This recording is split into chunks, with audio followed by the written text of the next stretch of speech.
6 डिसेंबर जेव्हा जवळ येतं, 1 डिसेंबर पासूनच सर्व भीम सैनिकांचा आणि त्यांच्या माता भगिनींचा रोग मुंबईला असतो. ते फक्त दोघं जण नवरा बायको येत नाही, तर सोबत आपल्या मुलांना देखील घेऊन येतात.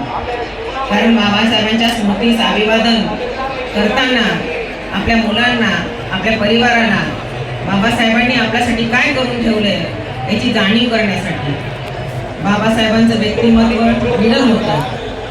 आता परवाच 15 दिवसापूर्वी जगाच्या पाठीवर बाबासाहेबांचं नाव फुटलं आहे असं नाहीये. महाराष्ट्र सरकारने युनेस्कोमध्ये एक बाबासाहेबांचा अंतपुतळा भेट केला होता. त्याचं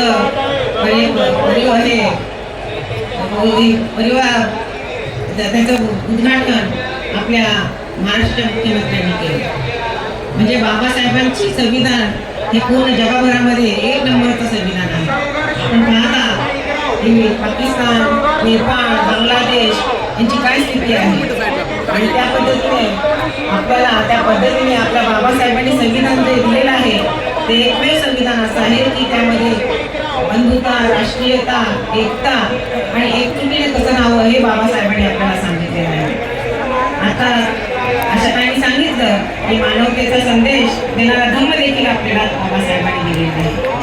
खरं म्हणजे आता अशा काही उल्लेख केला सक्षम ताटेचा. खरं म्हणजे अशा मानसिकता ज्या लोकांमधून अजून गेलेली नाही, तर अशा घटनेचा आम्ही रिपब्लिकन महिला आघाडीच्या वतीने निषेध करतो. लोकांच्या डोक्यातून जात ही जात नाही.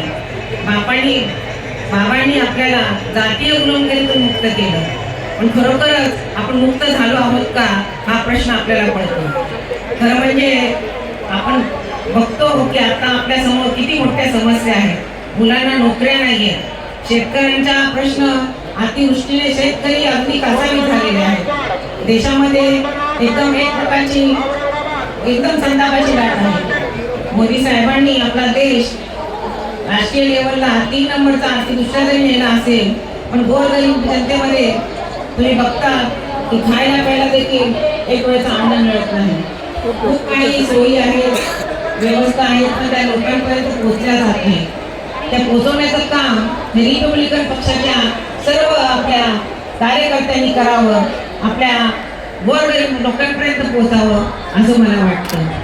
खरं म्हणजे खूप मोठा प्रश्न असा आहे की आपण जगतोय, पण जगण्याचा श्वास देखील आपला आहे. उद्या काय होईल हे आपल्याला कळत नाही.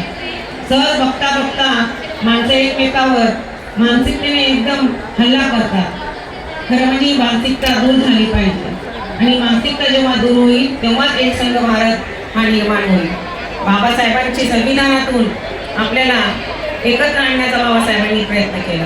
त्या पद्धतीने आज आपण इथं जमलेलो आहोत. आपण बाबासाहेबांचे विचार घेऊन जाऊया, त्या पद्धतीने राहूया. जाता जाता एवढंच बाबासाहेबांसाठी मी बोलेन, देह नश्वर आहे पण विचार अमर आहे. देह नश्वर आहे पण विचार अमर आहे. परिमाण अंत नव्हे, तर वैचारिक क्रांतीचा एक नवीन प्रारंभ आहे. रक्ताचा एक थेंबही न सांडता ज्यांनी क्रांती केली त्या महामानवाच्या लेखणीला आणि त्यांच्या क्रांतीला विनम्र अभिवादन, विनम्र अभिवादन. जातीचे तोडून बंधन तू आम्हास नवा जन्म दिला. जातीचे तोडून बंधन तू आम्हास नवा जन्म दिला. अंधारात पडलेल्या जातीला तू आम्हाला नवा प्रकाश दिला. या मुजर हुकुमशाहीला दिलेल्या तुझ्या या संविधानात तू लोकशाहीचा नवा मार्ग दिला. सुख समाधानाने जगावे यासाठी तू भगवान बुद्धाचा धर्म आम्हा दिला. तुझ्या उपकाराची परतफेड कशी करावी भीमराया, कारण तू मानसिकतेने मेलेल्या माणसाला जीवनदान तुम्ही आम्हा दिला, जीवनदान तुम्ही आम्हा दिला. अशा भीमरायाला आमचा कोटी कोटी प्रणाम. विश्वरत्न डॉक्टर बाबासाहेब आंबेडकर यांचे महान कार्य. विश्वरत्न डॉक्टर बाबासाहेब आंबेडकर यांचे कार्य इतके महान आहे की त्यांच्यासमोर सूर्य चंद्र पण लहान सहान आहे. अंबर नीला समुद्र नीला, अंबर नीला समुद्र नीला, नीली है तेरी निशानी. अंबर से ही तेरी ऊंची है और समुद्र से ही तेरी गहरी बाबा साहब अपनी है कहाणी, बाबा साहब आपकी है कहाणी. आपण सर्वजण बाबासाहेबांच्या पवित्र स्मृतीस अभिवादन करून आले आहात. तर आपल्या सर्वांना पुन्हा एकदा जय भीम करते आणि माझ्या रिपब्लिकन महिला आघाडीच्या वतीने आणि आठवले परिवाराच्या वतीने बाबासाहेबांना कोटी कोटी नमन प्रणाम करते. जय भीम, नमो बुद्धाय.